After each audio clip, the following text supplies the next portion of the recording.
Hey everybody, Beiruz here, working with Toronto Real Estate Board. We are in the beginning of the third week of January, third week of 2023. With that insight that we have from the beginning of the year, I'm going to report to you the stats for 2022 in a totality of what happened in the market, and also looking at the December and what's going to give us for this year.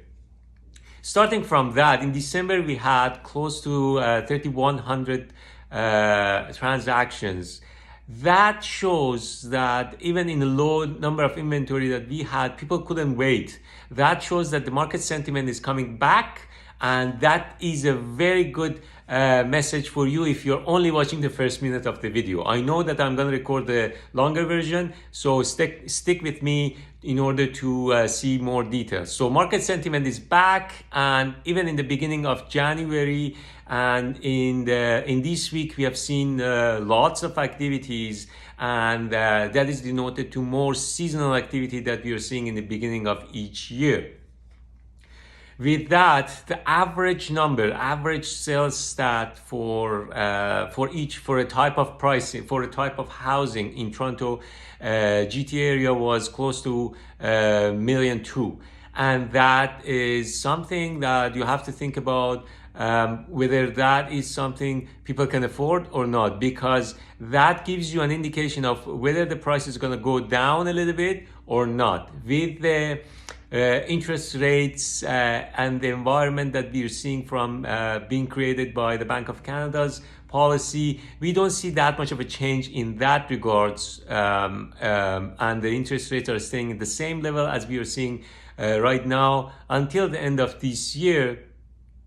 You may understand that affordability is more or less going to stay the same, and at the $1 million pricing, people have to have a family income of $200,000 just to afford $1 million pricing. And what does that get you in the Toronto GTA? That depends on your perspective. You're a condo lover. You're happy with the condo style. You're happy with the ranch style.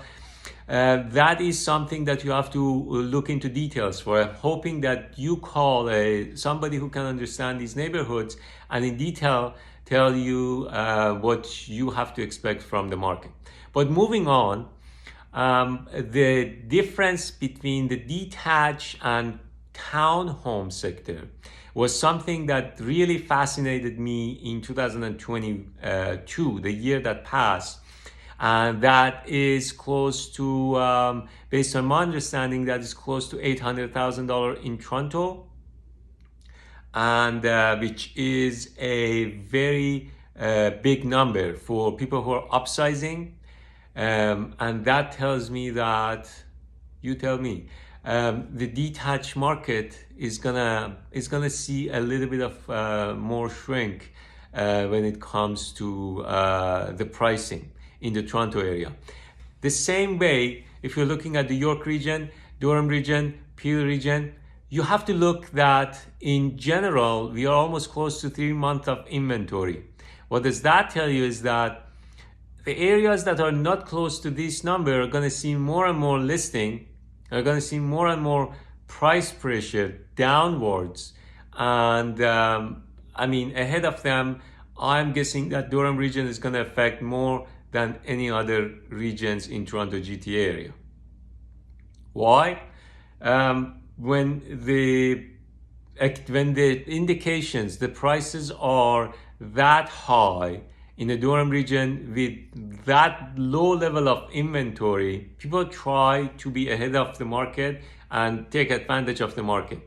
And if people start thinking of taking advantage of something, there's going to be a group of people who are listing in that, and there is not enough, as I said, affordability is not helping them to grab as much benefit as possible, and that inflow into the market to sell would bring down the prices significantly.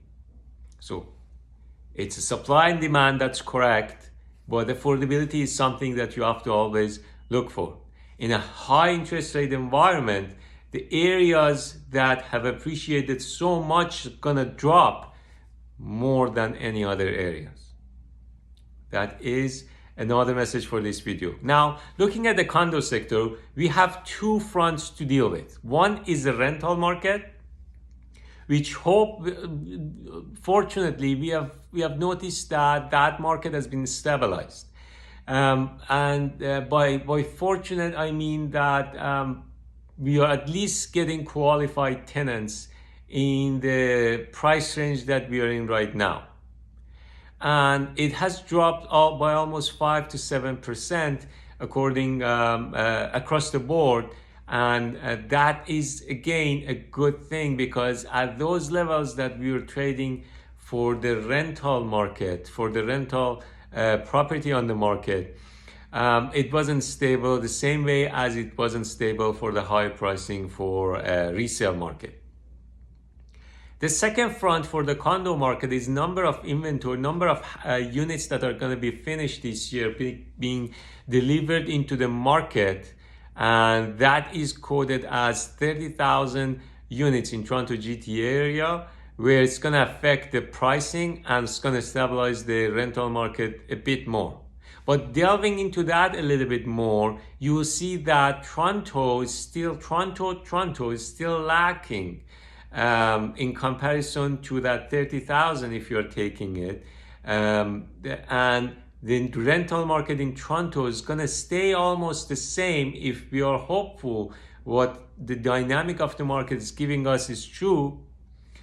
The Toronto market, the rental market in Toronto, is going to stay the same. But what's going to happen is that in the areas lunar to the Toronto market, which would be, let's say, Etobicoke and Vaughan area, Richmond Hill, York region, Durham region, we are going to see a significant change in the rental market, and accordingly, we are going to see a significant change in the prices of condos in those areas. These are qualified techniques that I'm using, and only is based on my understanding of the data. What's happening is that it's outside of this equation is the number of people who are moving into this town, and number of those who are choosing those lunar cities to move into, which is not in the control or something that we can understand at this point. That's going to change the perspective that I'm trying to picture for you. So condo market in the lunar cities of Toronto are going to affect both in terms of the prices and also the rent prices. But Toronto is going to stay almost the same with a little bit less fluctuation as it has been for all type of housing, detached, semis, and condos. With that, I want to wrap up this video by saying that these are the great things that are happening in the market. So the new generation of either realtors or investors or new to the country would experience that and see if next time comes, let's say the market peaks at some point, would they trade in real estate or not? Definitely some people would say that, and there is no problem with it. Definitely some people would say that I'm going to trade before it peaks and I'm going to sell before it peaks.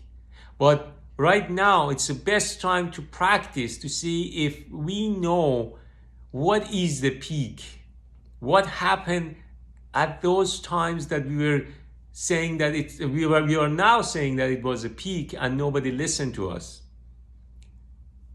Did we do something wrong, or we stay true all throughout the ups and downs? So these are the few things that I could wrap up this video with and conclude that real estate is always upwards. However, you don't know in which time range, and you have to understand the dynamic of the inflation and the affordability to understand the supply and demand dynamic as well. You cannot discuss real estate in a isolated fashion by just saying that it's a supply and demand and not even mentioning that affordability is a thing, or market sentiment is a thing, or affordability in terms of rent prices is a thing. By that, I end this video, and I hope that you find the video useful. Hope to see you on the next video. Thank you very much. Behrus here from Real Estate Board. Have a great day.